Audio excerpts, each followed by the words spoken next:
ika-15 ng Enero nang pasimulang ipatupad ang pagbabago sa tinakdang bilis o speed limit dito sa NAIA X magmula 60 to 80 km per hour. Alamin natin ang mga nadagdag na sitwasyon dito sa nasabing expressway.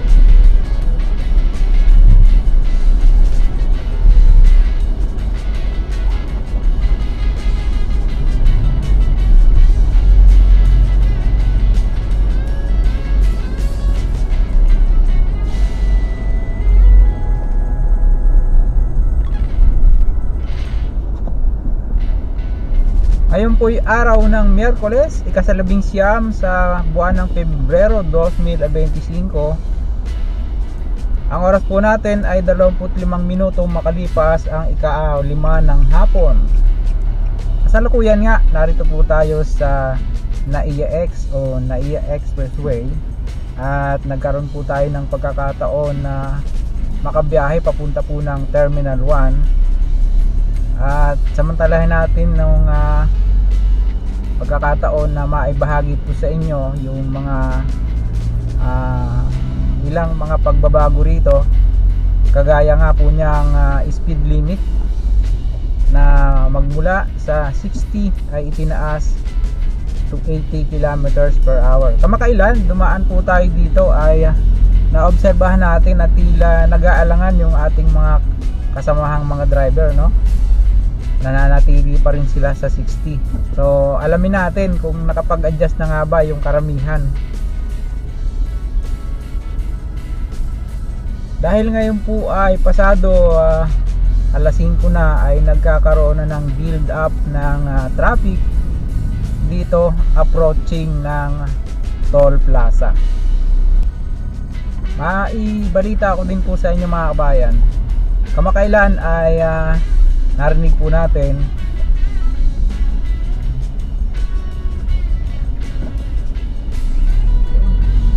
nabasa rin, ay narinig nga po natin na tila inanunsyo po ng Toll Regulatory Commission o Toll Regulatory Board, TRB, yun pong pagpapatupad ng mga toll operators yung no cash all RFID system, no?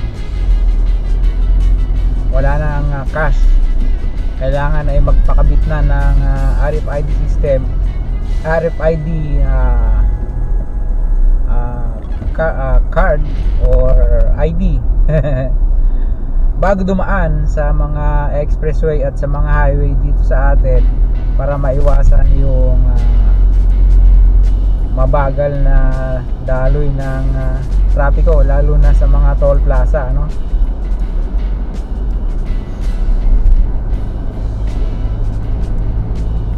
At kalinsabay po niyan, yung mga dadaan na kulang ang load ay meron po daw hindi umano na katampatang multa. Ayan, kung napansin nyo, nakalagay na po dyan sa road markings ay 80 km per hour na, no? Yung speed nga na itinakda rin to. At yun nga, mayroon pa rin medyo mabagal yung ano, no?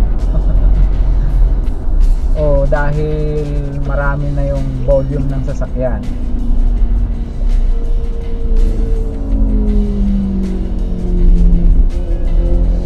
Yun naman pong ating nasa kaliwa, galing po ng tramo ramp yan, no?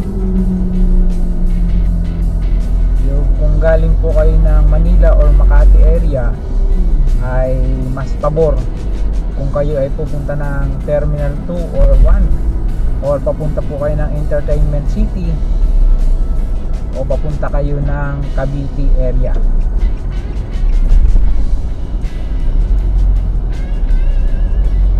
Katulad nitong ating sinusundan, ang bagal niya, 50 lang yung takbo niya, diba, no? So meron pa rin mga kababayan tayo na dumaraan dito na nag-aalangan pa rin sila na medyo bumilis, kasi nga nasanay po ng 60 lamang yung speed limit dito dati, at mahigpit ang papatupad dito mga kabayan. Marami tayong nakikita na nahuhuli dito sa area, lalo na dito sa laybay na ito. Diyan sila tinitikitan.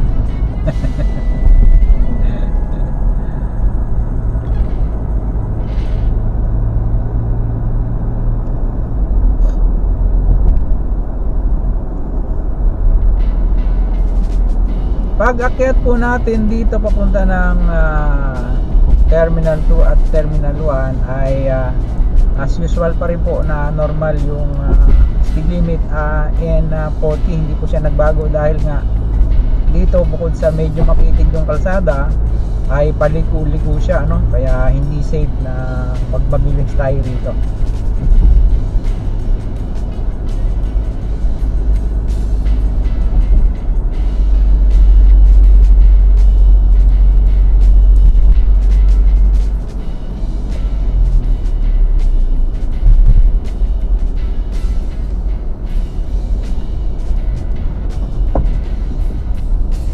Yan naman pong ating nasa kanan, galing po ng Cavite area yan, o galing ng Entertainment City area.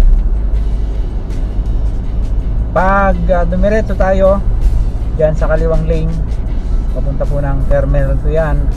Ngunit dito tayo sa right lane, papunta po tayo ng NAIA Terminal 1. Ayan, right lane.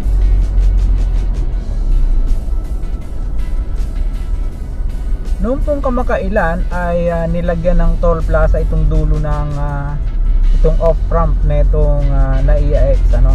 Ngunit tila nagkaroon po ng buhol-buhol na daloy ng mga sasakyan dito pababa. Kaya minarapat po siguro ni San Miguel Corporation na gawin na lamang itong pass-through, no? At kung kayo po ay papunta ng Parañaque area, dyan po kayo sa kanan na kanang bahagi. Ayan, makikita nyo naman. Ayan, Parañaque. NAIA 1 dito sa kaliwa at dito sa gitna, arrival and departure area.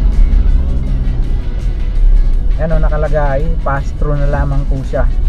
At pagbaba natin dyan sa may mismong paliparan na, nandun po yung bagong toll plaza, no? Pero sa ngayon hindi pa po siya operational. At nag-aantabay tayo kung kailan siya magiging operational, no? Bagaman ayan, no, kalagay puro XXX pa. Ayan yung pong bagong toll plaza.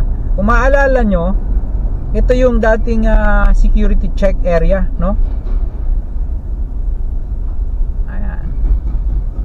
Pass through muna tayo.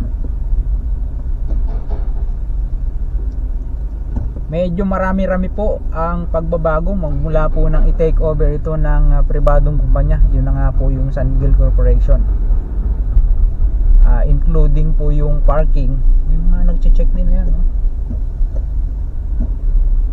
Ikot muna tayo ng arrival kasi nakita ko nung nakaraan yung VIP section ay ginawa na rin siyang arrival area, no? Ayan, no? Arrival main Bay A1 to A14, Bay B6 to Bay tapos arrival extension dyan tayo, no? Alamin lang natin yung pagbabago rito.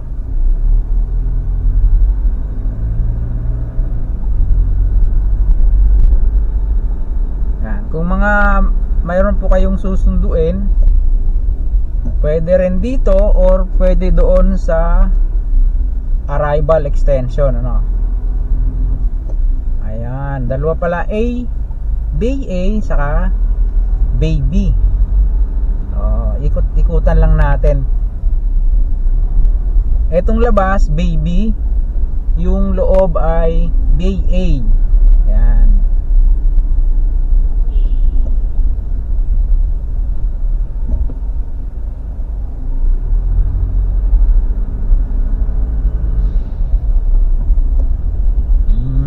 Ganda pala, no? Ngayon lang tayo nakapasok dito kasi nga dati po itong VIP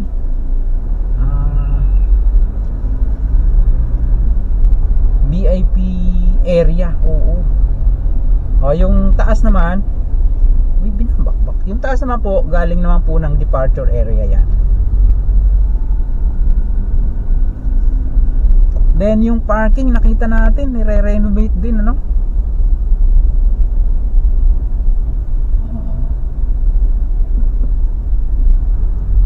So ayun, hanggang dito na lang muna yung pong vlog na naibahagi natin sa inyo ngayong araw. Sa mga ngayon lang po napagawi sa ating pong munting channel, huwag niyo pong kalimutang mag-like at mag-subscribe. Pakipindot po ang notification bell para lagi po kayong updated anytime na mag-upload po tayo ng video. Ito pong muli si Kabayang Alex, lagi nagpapaalala. Ingat po tayo, lagi tayong manalangin at magpasalamat sa Diyos. See you po in my next vlog, God willing. Hasta la, bye bye.